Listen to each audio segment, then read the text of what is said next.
como lo ha dicho la jurisprudencia de la Corte Suprema más reciente, que citaré más adelante, se tenga que establecer un criterio de ponderación, de razonabilidad, en donde se privilegie la libertad ante todo de quien ha comparecido, como en este caso usted mismo dio cuenta al instalar esta audiencia durante todo este proceso y particularmente además asumiendo directamente no solo su presencia, sino su defensa material, declarando en su defensa y alegando también en este proceso el doctor Álvaro Uribe Vélez. Ahora bien, este artículo 447 establece que se debe analizar, entre otros factores,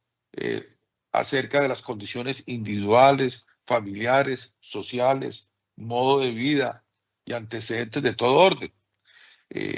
Todo para que, dentro de la filosofía que inspira el artículo 447, que estaba un poco pensado en lo que en otras latitudes se denomina el informe de presentencia, le permita a usted, en esa tarea que tiene que hacer ahora de dosificación punitiva, entrar a analizar estos factores. Ciertamente, en esas consideraciones, su señoría, me parece que aun cuando la señora fiscal ha dicho que por la notoriedad pública del doctor Uribe Vélez y por sus propias declaraciones rendidas en su testimonio en este juicio, ahí se desprenden algunas de esas circunstancias, no es menos cierto que la defensa está habilitada para poder, en un término obviamente breve, razonable, aportar, dado este sentido del fallo y la hora en que nos encontramos, esos elementos que permitan hacer referencia a lo que dicen las voces de este artículo 447, a fin que en la medida en que usted los tenga a su consideración, pueda eh, eh, analizarlo para los efectos de ese ejercicio de dosimetría penal y de la concesión, que es lo más importante, del subrogado de la prisión domiciliaria, que como usted bien ha dicho, conforme además al parecer ya pacífico jurisprudencial, se tiene en cuenta no la pena a imponer, sino los cuantos mínimos previstos en los delitos, en este caso del soborno de testigo en razón penal y fraude procesal, que en ambos la pena mínima es 6, que está dentro del límite de 8 años que establece nuestro artículo 38b en armonía con las otras normas que regulan la materia. En ese orden de ideas, su señoría, solicitaría como primera petición un plazo breve de 24 horas simplemente para aportar estos elementos que le permitan a usted a tenerlos presente a fin del ejercicio dosimétrico respectivo. Aparte de ello, su señoría, quisiera también hacer mención que frente a el tema ya no de la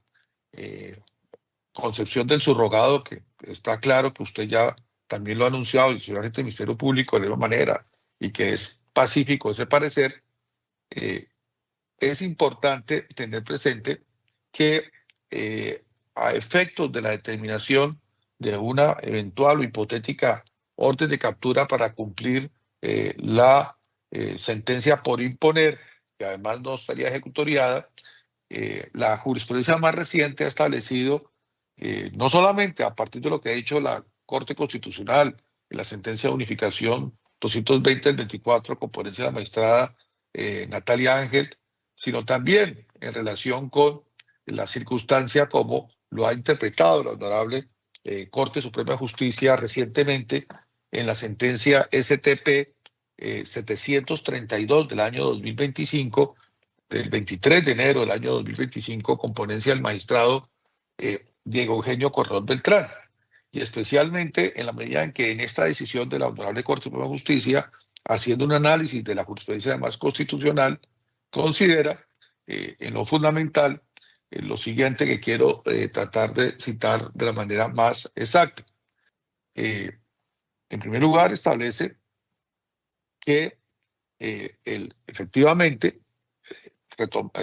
retomando lo que ha venido diciendo la Corte Suprema de Justicia Universal Penal desde el año 2023, particularmente en la STP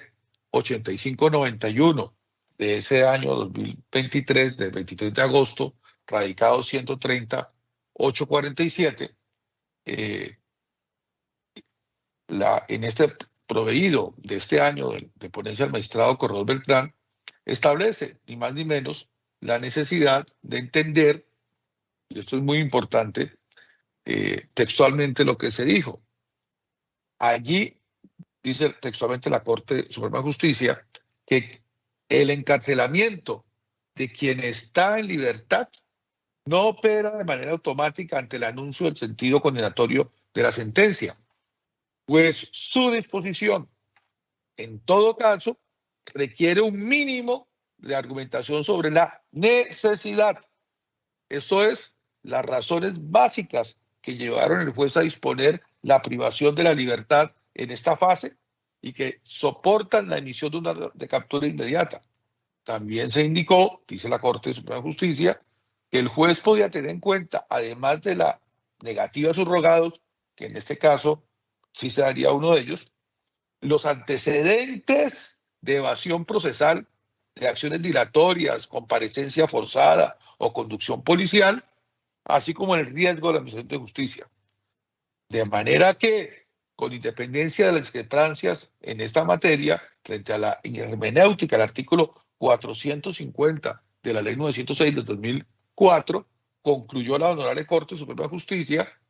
que desde esta proveído el año 2023 ya citado, ya no resulta procedente ni constitucional la emisión de capturas automáticas e imperativas. Por tanto, en todos los casos se muestra necesario suplir con un estándar mínimo de motivación que ofrezca mayores insumos para debatir sobre la misma y por contera permita en ocasiones no privar la libertad a quien no viene encarcelado por cuenta del proceso, justamente por no hallarse razones para ello. En ese orden de ideas, su señoría, solicito que, descorriendo este traslado al artículo 447, que usted mantenga la situación de libertad del doctor Álvaro Uribe Vélez como ha venido haciéndole, porque se han garantizado todos los fines que procura una medida cautelar, en la medida en que de todas formas se mantiene incólume esa presunción de inocencia, no ha tenido firmeza jurídica, una sentencia que tampoco se ha emitido todavía, y por las razones expresadas recientemente por nuestra Honorable Corte Suprema de Justicia. Pero además, a fin de entrar al análisis de la dosificación punitiva y de cara a la concesión del subrogado de la prisión domiciliaria y teniendo como fundamento esta necesidad de tener, como dice en nuestro artículo 447, la oportunidad de disponer del análisis juicioso de las condiciones individuales, familiares, sociales, modo de vida y antecedentes de todo orden, además de las que son de público conocimiento y notorio conocimiento y las derivadas de su testimonio en este juicio, le solicitaría para traer esa información, elementos materiales que sean coherentes con esta determinación, un plazo mínimo de 24 horas desde el día de mañana, a fin de terminar de cumplir y que usted tenga en su mano elementos materiales que vayan en esa dirección. En todo caso, si en su criterio no es necesario esa situación mínima que le solicito, tenga presente lo que dijo la señora fiscal en cuanto al conocimiento que se dio en este juicio, de la carencia de antecedentes penales, que tenga presente los fuertes vínculos y de arraigo que tiene con la comunidad derivado de su actividad profesional como persona dedicada a estar en un emprendimiento en el campo, como lo dijo en su testimonio, de sus vínculos que tiene por ser un líder de una colectividad política que ha fundado, y además de su profundo arraigo familiar en el hogar conformado con su señora esposa, la doctora Lina Moreno, al mismo tiempo que lo que significa de quien se presume inocente, a pesar de su sentido del fallo, significa para la vida social y política de Colombia, en los momentos que vivimos. En ese sentido, teniendo en cuenta estas consideraciones que en este momento, en este traslado, descorre la defensa, le pido que las considere que dé la oportunidad a la defensa de completar los elementos materiales probatorios que sustentan esta petición y al mismo tiempo de permitir que usted pueda valorarlo para ratificar la clara concesión del subrogado de prisión domiciliaria y en todo caso que se mantenga incólume la privación, el mantenimiento de la libertad que hasta ahora ha tenido el doctor Álvaro Uribe Vélez, en armonía con esa línea jurisprudencial reciente de la Honorable Corte Suprema de Justicia ya mencionada, su señoría. Esa sería en este momento la postulación que realiza la defensa técnica del doctor Álvaro Uribe Vélez. Muchas gracias.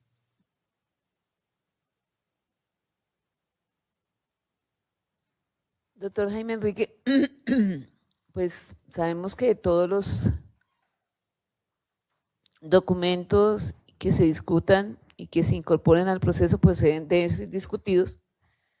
pero no considero necesario que nos reunamos nuevamente, los pueda llegar, si la señora fiscal no tiene inconveniente, al correo electrónico, para no tener que reunirnos y de todas maneras, si no tienen inconveniente las demás partes, podríamos evaluar para adoptar la decisión, señora fiscal.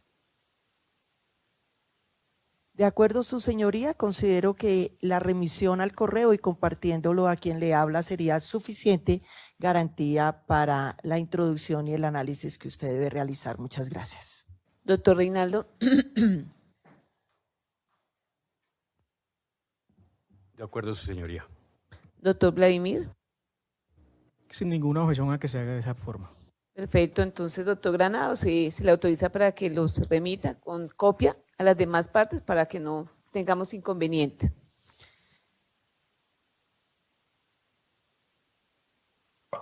Orden en virtud de nuestra petición, que el día de mañana haré a través del correo electrónico de su despacho y con copia a todas las partes intervinientes la remisión de esos elementos materiales probatorios a fin de completar la información que usted requiera para complementar lo dispuesto en este artículo 447 de la Ley 906/2004. Perfecto, doctor Granados. Entonces, también, ya quedando suficientemente cantada esa situación, quiero que también, por economía procesal, nos pongamos de acuerdo para la lectura de la decisión, que considero sería el viernes a las 2 de la tarde, y que pues omitiéramos la lectura completa, toda vez pues que ya el sentido del fallo ha sido ampliamente discutido y eso sí, inmediatamente se les remite y previo a iniciar la lectura de al menos de la parte de la dosificación punitiva y hacer como una lectura, o no sé ustedes cómo lo coordinamos para así mismo programar si la hacemos a las 8 de la mañana o a las 2 de la tarde, señora fiscal. Gracias, su señoría. La Fiscalía no tiene ningún inconveniente que sea a las 2 de la tarde y aquella buena práctica que ha establecido tanto la Sala de Primera Instancia como la Sala de Casación Penal, en el sentido de que previamente, así es cierto, doctor Vladimir, se remite la decisión conocida por todos y ya no se hace ninguna lectura, si su señoría quisiera, parte resolutiva correspondiente, porque pues tendríamos la oportunidad previamente de conocerla. En ese sentido, su señoría, 2 de la tarde del viernes, la Fiscalía de acuerdo. Doctor Reinaldo. Víctimas y representantes, de acuerdo, su señoría. Doctor Vladimir. Gracias, señoría. Efectivamente, como lo propone la señora fiscal, respetuosamente, si usted bien lo considera viable, remitirnos en horas de la mañana la decisión, guardando obviamente la confidencialidad que ello exige, hasta que sea publicitada a las 2 de la tarde, con lo cual no tengo ningún inconveniente. Muchas gracias. Doctor Jaime Enrique. Señoría, estoy de acuerdo. Me parece que esa práctica que desde la Corte Suprema se ha ido introduciendo es sana porque propende por la economía procesal y permite a todos conocer previamente unas horas. Si se envía a las 8 o 9 de la mañana de ese día, viernes, nos da tiempo a todos de hacer una lectura rápida del texto que usted anunció tiene alrededor de 1000 páginas, y luego en las 2 de la tarde de ese viernes se haría lectura de lo fundamental, según su criterio, que permita dar el mecanismo de publicidad de la sentencia, dado el carácter público de estos procedimientos, y de esa manera poder también dar la oportunidad que se dé el turno del traslado para los recursos y seguir pues la continuidad de este proceso. Gracias, doctor Jaime Enrique. Doctora Marlene. Gracias, creo que ya lo anunció el doctor Granados, pero es que la advertencia que nos hacen siempre las altas cortes es que no lo podemos publicitar hasta el momento en que su señoría dé la lectura y dé por cumplido ese acto. Entonces, para que nos quede claro a todos los sujetos procesales que es para nuestro conocimiento, no para ningún actor externo. Muchas gracias. Bajo esas consideraciones, entonces, pues, a quienes se les remita, que será únicamente a las partes intervinientes especiales para que guarden la confidencialidad hasta el momento en que se publicite ese acto, entonces se les enviará la sentencia en las horas de la mañana del viernes. Espero no defraudarlos, pero seguiremos trabajando arduamente para poder complementar lo que nos hace falta. Entonces, de esa manera hemos concluido este acto procesal. Se les agradece a las partes por su asistencia. Se les ordena que por secretaría se levante un acta donde conste lo ordenado en el artículo 146, se llevará un registro de seguridad. Nos encontramos entonces nuevamente el viernes a las 2 de la tarde, quienes asistimos de manera presencial y quienes lo hacen de manera virtual podrán continuar con ese procedimiento. Muchas gracias, que tengan una feliz noche. Terminamos siendo las 7:23 de la tarde, de la noche.